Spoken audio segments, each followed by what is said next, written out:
Hey,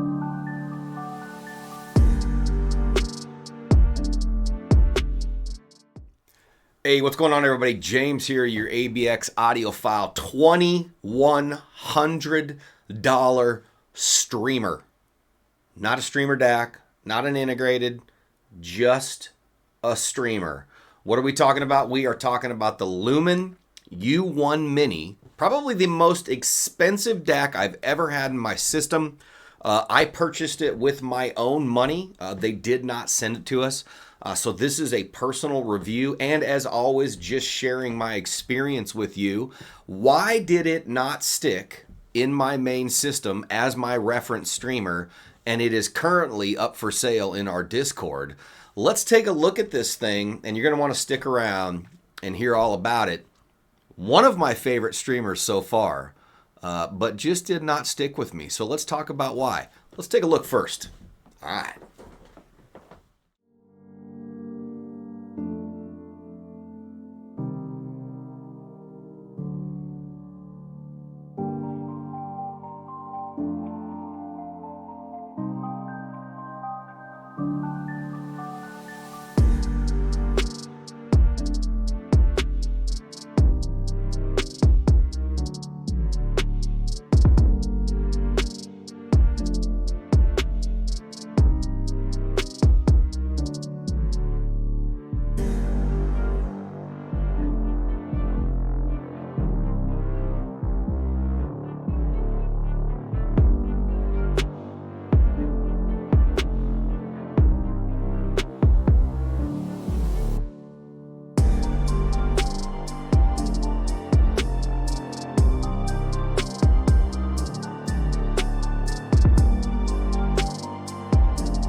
All right, so that was a look at the Lumen U1 Mini streamer. I've got the bad boy right here, and I'm not going to lie.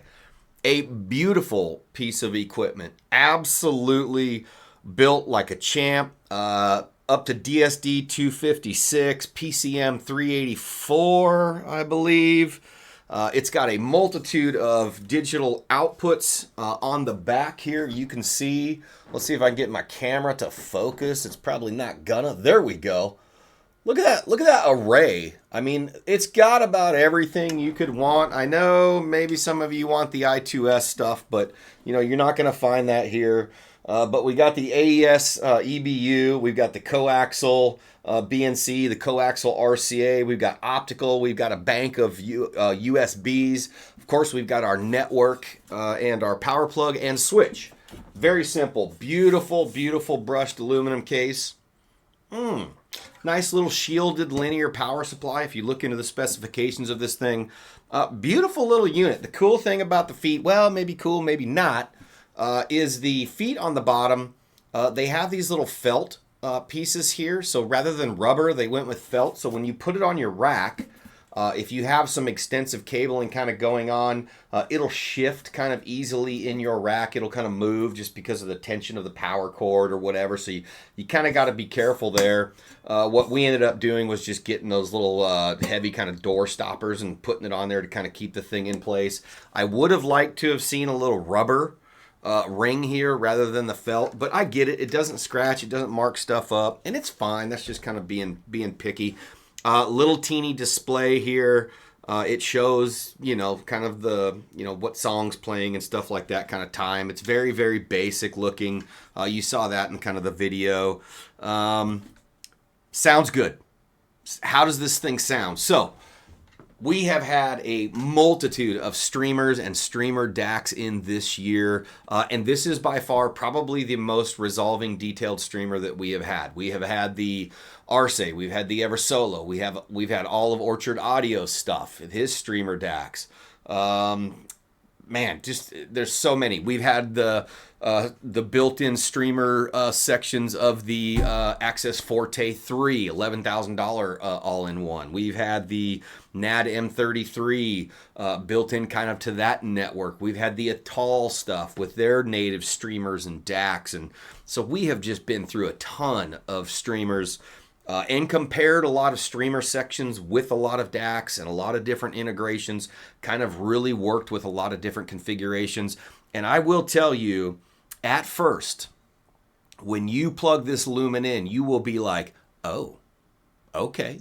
There's a little pretty good spike of resolution and detail. This thing has a really, really nice ability to resolve the details in the stage, really give you that maximum kind of layering and that distance in between things, and it's a real treat. But the weird thing is, and this is kind of why it didn't stick for me, and a lot of people are really going to cater to that. And I know that Kelly really catered to this streamer. I remember when we both put it in our systems, we were like, oh, wow, man. Because once you get hit with that kind of that resolution and detail, it can be really addicting in the beginning. And I think a lot of audiophiles really kind of struggle with this as they get into this space where things start to become ultra resolving and detailed, and it becomes kind of addicting. And I know that Kelly and I both fell into that trap. And the guy I bought it from, Ty, he talks about how he's owned the streamer 5 times. Like, he will buy it and move on, and he'll come back to it and then move on and come back to it and move on. So I started to kind of think about that. And it wasn't until we went over to a buddy of our, Jason's house, and we started to mess around with the PS Audio Direct Stream Mark 1. It is a DAC that you can buy now for about $1,600, and you can get it with the PS Audio Media Bridge, which is their streamer. And so I thought, dude, let's take this freaking Lumen U1 Mini over there, and we will put it up against the Denafrips Arce and the native Media Bridge streamer in the PS Audio DSD DAC. And so that's what we did. So Kelly and I both went over there, really with the mindset that the Lumen U1 Mini was kind of our new favorite streamer, and it was just probably the most resolving and detailed experience that we had. So that was how we showed up. And so we started kind of listening to the DSD DAC with the Media Bridge in Jason's system, and he has these beautiful towers that he built that are based off the, I think it's the CSS MTM speakers. He's got these subs, very resolving system, probably one of the most resolving systems that I've heard. And this DSD DAC with the Media Bridge streamer was absolutely phenomenal. And we were just all engaged. There was about 6 of us over there. And then I said, hey, time out. Let me throw my hand up. Let's drop the Lumen in and see if we can, take a jump up. And so we put the Lumen into the chain, and it was kind of unemotional, which was very interesting. And all of us kind of disengaged from the music, even though there was a little more clarity and kind of focus, and maybe even a little bit more forwardness, kind of in the mids and the treble region that would attract a lot of people in most cases. But we found ourselves like immediately disengaged. And I don't think we really noticed it for about 10 to 15 minutes. And then we kind of looked around to each other and was like, hey, what's going on here?